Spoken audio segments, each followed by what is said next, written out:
Sometimes the most life-changing moments happen on an ordinary evening, in an ordinary place, when one simple act of kindness flips someone's world upside down. And for Jack Turner, a tired, single dad from Ohio, just trying to make ends meet, that moment came the night he stepped into a small-town diner and saw a woman silently pleading for help with her eyes.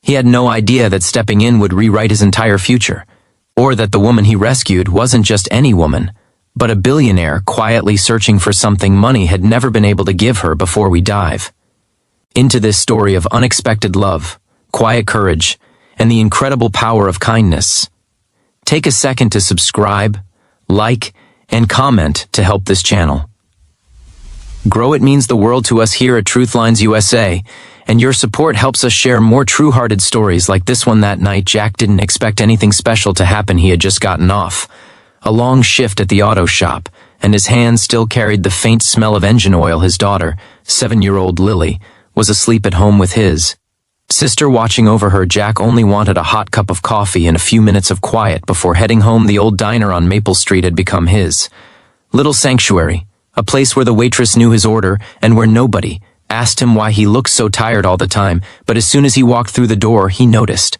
something unusual. In the corner booth, a woman sat across from a sharply dressed man whose smile was a little too wide and whose hand rested a little too close to hers. She looked uncomfortable, shifting, glancing around, her fingers tapping nervously on the edge of her water glass. When she saw Jack walk in, her eyes met his in a way that sent a jolt through him.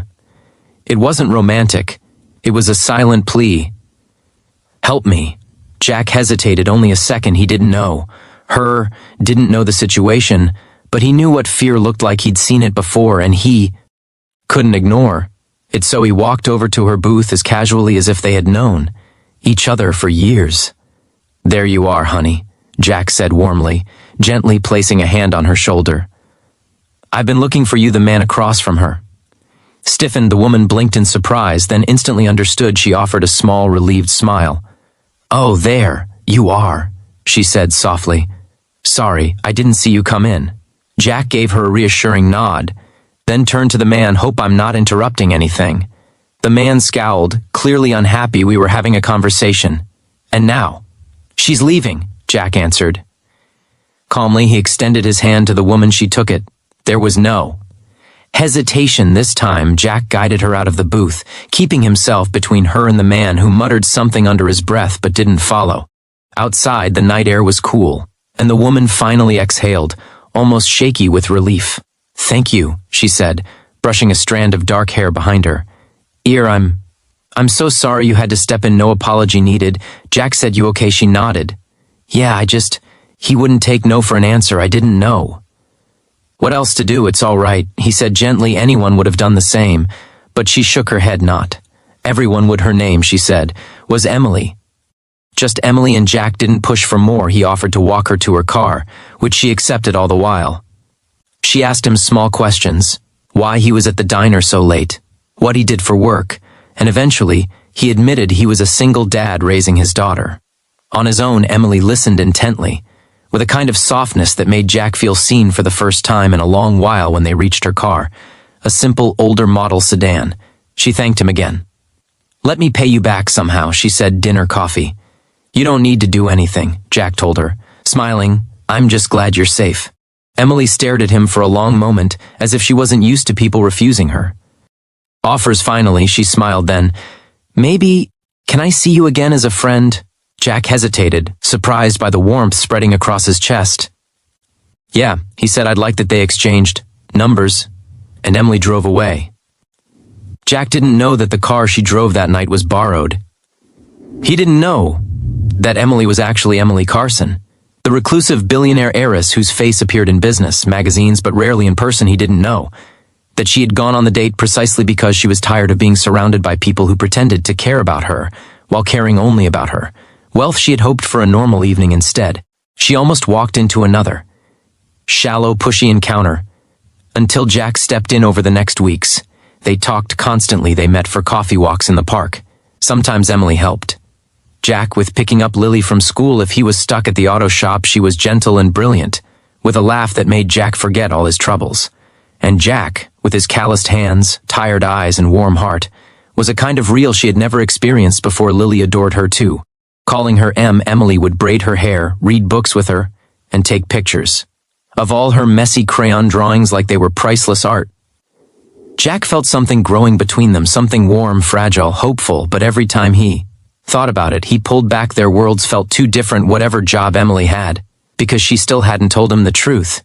He assumed she made far more money than him and he was just a guy fixing cars, trying to raise his daughter. Right one afternoon they sat on a park bench while Lily ran ahead, climbing the jungle gym. Emily looked nervous, more nervous than he had ever seen her. Jack, she said quietly, "There's something I haven't told you." He felt his stomach knot. "All right, what is it?" She took a deep breath. "My full name is Emily Carson." Jack froze. The name hit him instantly. Carson as in Carson Tech. As in one of the wealthiest families in the entire state. Emily watched his reaction carefully, bracing for him to change, to become another person who treated her differently the moment he learned who she was. But all Jack did was blink, then exhale slowly. "So, that means you're—" She nodded, "Yeah." He rubbed the back of his neck. "Well, thanks for telling me you're not upset. Why would I be?" He said, "You're still you." Emily's shoulders dropped with relief, a weight lifted she had been carrying for years. "I was afraid you'd walk away," she admitted. He smiled gently. "Emily, I don't care how much money you have. I care how you treat people, and you're good. You're kind to me. You're kind to Lily." Her eyes softened with something deep, something that wasn't just gratitude. A few days later, Emily invited him and Lily to a charity event she was hosting, a community fundraiser for families struggling with medical bills. It wasn't fancy, but it was heartfelt. As Jack watched her speak, watched how she lit up, talking about helping others, something clicked inside him. She wasn't a billionaire pretending to be normal. She was a kind soul searching for a place where kindness mattered more than status. After the event, she approached Jack nervously, like a schoolgirl waiting to hear if her crush felt the same. "Can I ask you something?" she said. He nodded. "Do you think maybe we could try this, you and me?" Jack looked at her, really looked, and realized the fear in her eyes wasn't about rejection. It was about hoping she had finally found someone who wouldn't love her for her money. So Jack took her hands and said, "Emily, I think we already have." From that day on, they slowly built a life together, not a glamorous one, not a tabloid-worthy one, but a real one. Emily helped Jack open his own auto shop, not with a cold, business-like investment, but with the warmth of someone who believed in him long before he believed in himself. Jack helped Emily reconnect with the simple joys she had missed all her life. Cooking dinners, movie nights, cheering Lily on at school plays. They didn't fall in love because he saved her. They fell in love because kindness met kindness, and both recognized something familiar in each other. And that moment in the diner, one small choice to step in and help, became the beginning of something extraordinary. In the end, kindness doesn't just change the life of the person receiving. It changes the life of the one giving it too. Jack didn't know. He was rescuing a billionaire that night. He only knew someone needed help, and his heart didn't let him walk away. And that simple act, that human moment, became the foundation of a life he never dreamed he could have. May this story remind you that kindness is never wasted. You never know whose life you're touching, or how it might come back to touch yours. Be kind, be brave, and keep spreading light wherever you go.